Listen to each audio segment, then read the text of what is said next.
Hey, what's up, everybody? Emancipated Soul here, and today I'd like to discuss male female relationship paradigm shifts. My purpose in making this video is to explore the dynamics of male female relationships and the declining significance of marriage and traditional gender roles in modern society. In this commentary, I hope to reiterate some old concepts and introduce some new ones as well. Let's talk about the decline of marriage. Today, it seems like the announcement of an engagement or wedding does not engender the same feelings of celebration that it once did, say 30 or 40 years ago.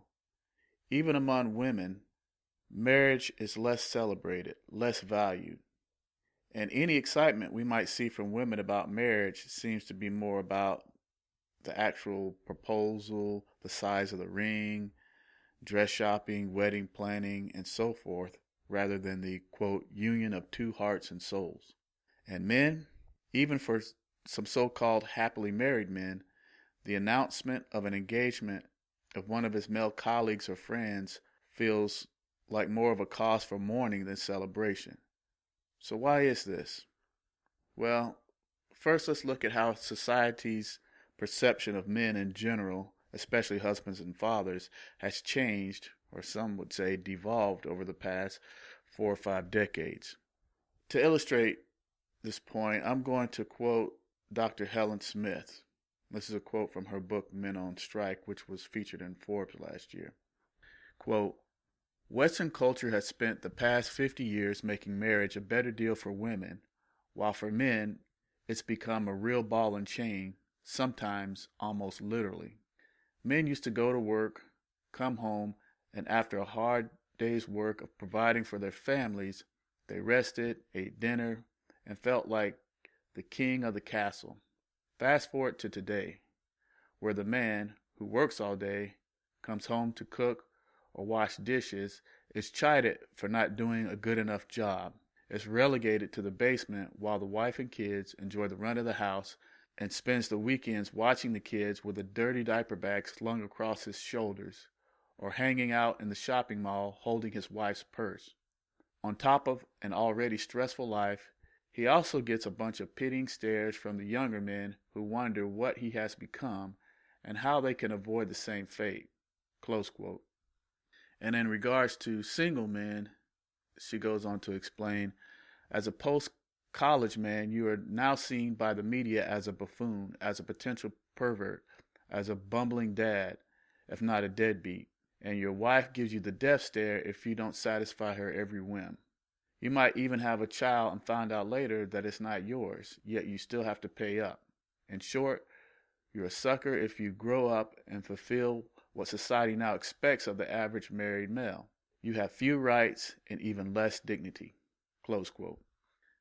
Now, how many of us have witnessed our male family members or friends from childhood disappear 6 months after the wedding because the new bride now controls and monopolizes his time, slowly driving a wedge between a man and his family, blood relatives such as parents, brothers, sisters, and cousins, so that bit by bit he is left nothing but her.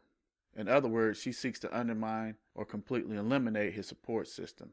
How many of us have witnessed a man, through no fault of his own, being forcibly booted from his home, denied access to his children, and stripped of assets he's worked his entire life to acquire?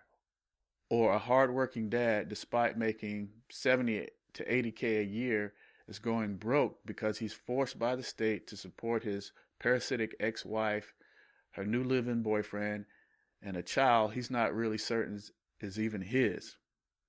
Or the father who, quote, did the right thing by sacrificing his life for his family, and now, as a direct result of no-fault divorce and gynocentric laws, can fit everything he owns in a one-bedroom apartment with plenty of room to spare.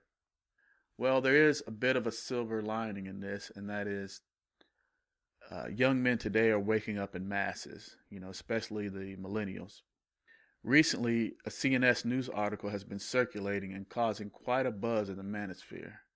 The article is titled Bachelor Nation, 70% of men aged 20 to 34 are not married.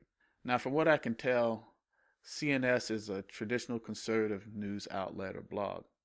In that CNS article, the author seeks to shame young men who are eschewing traditional male gender roles and who are choosing not to get married. I have a link in the description box below. In that article, a Washington Times op-ed piece is cited, and I'll quote some of that. Quote, 70% of American males between the ages of 20 and 34 are not married, and many live in a state of perpetual adolescence with ominous consequences for the nation's future, says Janice Shaw Krause, author of Marriage Matters, close quote. In the Washington Times article, which I'll also link in the description box below, the author Janice Shaw states, far too many young men have failed to make a normal progression into adult roles of responsibility and self-sufficiency, roles generally associated with marriage and fatherhood. The high percentage of bachelors means bleak prospects for millions of young women who dream about a wedding day that may never come. It's very depressing.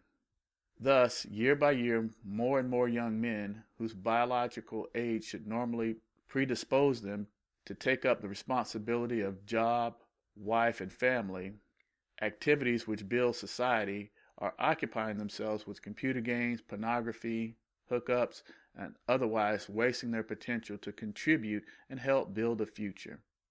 And the shaming language continues.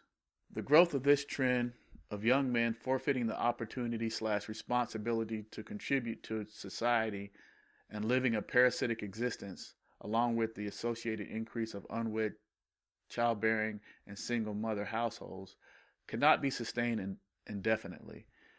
It must at some point reach an upper limit as the weight of the unproductive becomes too much for society to sustain.